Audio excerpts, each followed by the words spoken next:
환난의 훈련.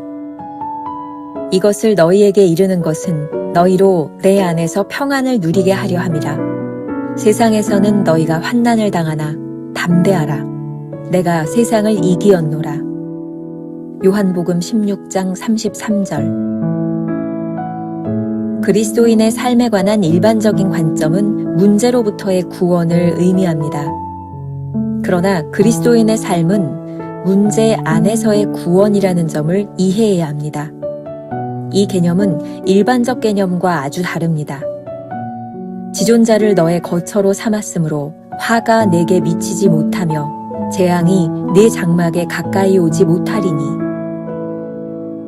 당신이 하나님과 하나가 되는 곳에는 어떠한 재난도 접근할 수 없습니다. 당신이 하나님의 자녀라면 분명히 어려움을 당하게 될 것입니다. 그러나 예수님께서는 어려움이 올 때 놀라지 말라고 말씀하십니다. 세상에서는 너희가 환난을 당하나 담대하라. 내가 세상을 이기었노라. 너희는 마음에 근심하지도 말고 두려워하지도 말라. 구원받기 전에는 역경에 대해 말하는 것을 비웃던 사람들이 구원받은 이후에도 성도의 삶에 대한 잘못된 개념 때문에 불평하거나 걱정합니다. 하나님은 우리에게 정복하는 생명을 주신 것이 아니라 우리가 난관을 극복할 때 생명을 주십니다. 곧 긴장이 힘인 것입니다. 만일 긴장이 없다면 힘이 생길 수 없습니다. 당신은 하나님께서 당신에게 생명과 자유와 기쁨을 주시기를 구합니까? 그러나 당신이 고난을 받으려고 하지 않으면 주님은 그러한 것들을 주실 수 없습니다. 그 긴장을 맞이하는 순간에 당신은 힘을 얻게 될 것입니다. 당신의 겁내는 마음을 극복하고 발을 떼십시오.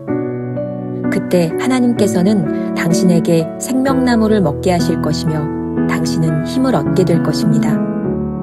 신체적으로는 당신이 자신을 소모할수록 지치게 됩니다. 그러나 영적으로는 당신이 자신을 소모할수록 더욱 힘을 얻게 됩니다. 하나님은 결코 내일 또는 다음 시간을 위해 힘을 주지 않으십니다. 단지 그 순간의 긴장을 위해 힘을 주실 뿐입니다. 유혹은 문제를 대할 때 상식으로 대하려 하는 것입니다. 성도는 어려움을 당할 때 큰 기쁨이 넘칩니다. 그 이유는 모든 사람들에게 불가능한 상황이 하나님께는 전혀 문제가 될 수 없기 때문입니다. 오늘은 8월 2일 환난의 훈련이라는 제목으로 말씀을 나누겠습니다. 오늘은 한 가지 주제를 가지고 살펴봅니다. 환난을 보는 성도의 관점에 대해서.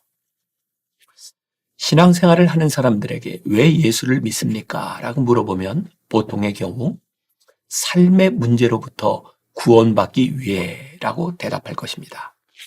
여러분들도 한번 적용하면서 들어보세요. 하지만 우리가 명확하게 알아야 하는 것이 있습니다. 그리스도인은 문제로부터 구원받는 것이 아니라 문제 안에서 구원받는다는 사실입니다. 시편 91편 9절과 10절 말씀을 보겠습니다. 내가 말하기를 여호와는 나의 피난처시라 하고 지존자를 너의 거처로 삼았으므로 화가 내게 미치지 못하며 재앙이 내 장막에 가까이 오지 못하리니. 가만히 이 말씀을 묵상해 보시기 바랍니다. 하나님과 하나가 되어 함께 거하는 자에게는 어떤 재앙도 접근하지 못합니다. 중요한 것은 어떤 화나 재앙의 존재가 사라지는 것이 아니라 그 어떤 것도 하나님과 함께하는 자를 해하지 못하리라는 사실입니다. 챔버스는 오늘 묵상에서 오히려 이렇게 말합니다. 당신이 하나님의 자녀라면 분명히 어려움을 당하게 될 것입니다. 이때 우리는 오늘 본문 말씀을 생각해야 합니다. 요한복음 16장 33절. 이것을 너희에게 이르는 것은 너희로 내 안에서 평안을 누리게 하려 함이라. 세상에서는 너희가 환난을 당하나 담대하라. 내가 세상을 이기었노라. 구원받은 성도들의 착각 중에 하나는 성도의 삶에는 아무런 문제가 없으리라는 생각이죠. 그러나 성경은 세상을 이기신 주님을 믿고 있으니 환난을 당할 때 담대하라고 아주 분명하게 말하고 있습니다. 챔버스는 성도들에게 이런 고백이 가능하다고 말합니다. 성도는 어려움을 당할 때 큰 기쁨이 넘칩니다. 그 이유는 모든 사람들에게 불가능한 상황이 하나님께는 전혀 문제가 될 수 없기 때문입니다. 네덜란드에서 하나님의 말씀으로 나라를 세우고자 꿈꿨던 목사이자 정치가인 아브라함 카이퍼는 하나님께 가까이라는 책에서 이렇게 쓰고 있습니다. 사탄은 고통으로 여러분을 해하려고 하지만 결국에는 하나님의 뜻에 의해서 여러분이 그 고난으로 말미암아 오히려 승리의 노래를 하게 될 때 싸움은 외적인 고통으로 인해 고귀한 성격을 지닐 수 있다. 왜냐하면 그때에는 이 외적 싸움을 통해서 여러분이 훨씬 더 풍성한 지식에 도달하기 때문이다. 즉, 사탄이 여러분에게 어떤 일이 닥치게 할지라도 하나님께서 사랑으로 허락하시는 것 외에는 어떤 것도 시행되지 않으며 하나님의 허락하에 사탄이 가져오는 것은 정결케 하는 일일 뿐이며 앞으로 닥칠 더 큰 시험들에 맞설 수 있도록 힘을 강화하는 과정이며 여러분의 영혼이 더 높은 세계에 닻을 내리는 일이고 여러분이 스스로 자기를 낮추게 하는 일이다. 그렇게 하여 여러분들 마음속에서도 하나님만 높임을 받을 수 있도록 하는 과정일 뿐임을 알게 될 것이다. 아브라함 카이퍼는 성도가 외적인 문제들로부터 고통받는 과정 자체가 유익인 이유는 하나님의 사랑 안에서 허락하시기 때문이라고 설명합니다. 같은 고난을 통해 어떤 이는 하나님을 부인하기도 하지만 진실한 하나님의 자녀들은 고난을 통해 자기를 낮추고 하나님을 더욱 신뢰하는 방법을 배우게 됩니다. 고통의 문제는 모든 사람들에게 끝없는 의문을 던집니다. 하나님을 믿는 자들의 특권은 그런 고통의 문제를 가장 적극적으로 받아들이고 승화시킬 수 있다는 점입니다. 사실 우리는 고통 속에서 하나님과 가장 친밀한 관계를 맺고 신앙의 성숙한 경험을 합니다. 불의의 사고로 온몸에 화상을 입고 수십 번의 수술을 해야 했던 이지선 자매가 간증을 하며 불렀던 찬양입니다. 하나님께로 더 가까이 갑니다. 고통 가운데 계신 주님, 변함없는 주님의 크신 사랑, 영원히 주님만을 섬기리. 고통의 문제를 가지고 씨름하며 사람들에게 답을 주기 위해 애썼던 사람이 있죠. 필립 얀시입니다. 그는 하나님, 제게 왜 이러세요? 라는 책에서 이런 말을 하고 있습니다. 내가 볼 때 기독교는 고통을 줄여주는 종교가 아닌 것 같다. 기독교는 우리가 고통을 받아들이고 맞서고 헤쳐나가며 일하여 결국에는 그것을 승화시키도록 힘을 준다. 히말라야에 사는 고산족은 산 양을 사고 팔기 위해 산 비탈로 향한다고 합니다.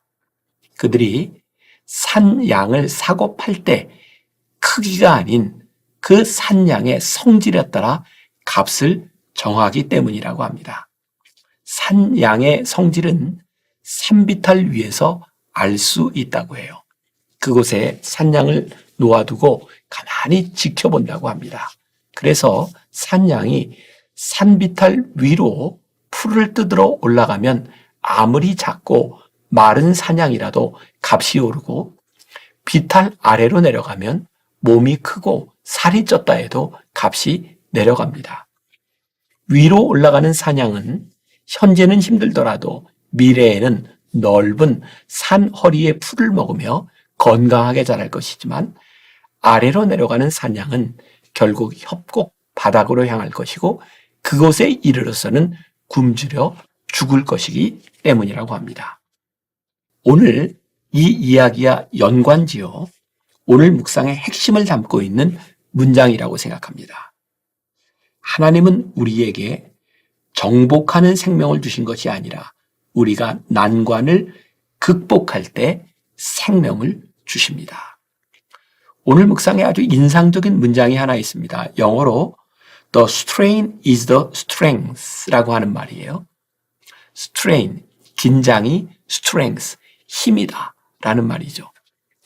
긴장하며 사는 것이 힘이라는 말입니다. 우리 인생에서 고난을 만나는 순간 얼마나 긴장이 되겠습니까? 그런데 이 긴장이 삶을 생명력 있게 만든다고 한다면 우리는 무엇을 구해야 할까요? 어려움을 만났을 때 육체적으로는 더욱 지치지만 영적으로는 더욱 힘을 얻게 됩니다. 우리는 어려움을 상식적으로 대하고자 하는 유혹을 느낍니다. 그러나 성도는 어려움 앞에서 상식을 넘어선 기쁨을 느끼는 사람들입니다. 이러한 상황이 하나님께는 아무 문제가 되지 않는다는 사실을 알기 때문입니다. 고난을 기꺼이 받아들이지 않는 사람은 하나님이 주시는 생명과 자유, 기쁨을 얻을 수 없습니다. 오늘 하루 이런 질문을 가지고 살아보면 어떨까요? 지금 당신이 당하고 있는 고난을 생각해 보세요. 그 고난에서 기쁨을 얻고 있습니까? 기도하겠습니다. 오늘 묵상을 통해 우리 성도들에게 환난을 바라보는 새로운 관점을 주시니 감사합니다. 우리는 늘 그렇게 기도했던 것 같습니다. 우리가 어떻게 하면 이 고난의 문제로부터 해결함을 받을 수 있을까요?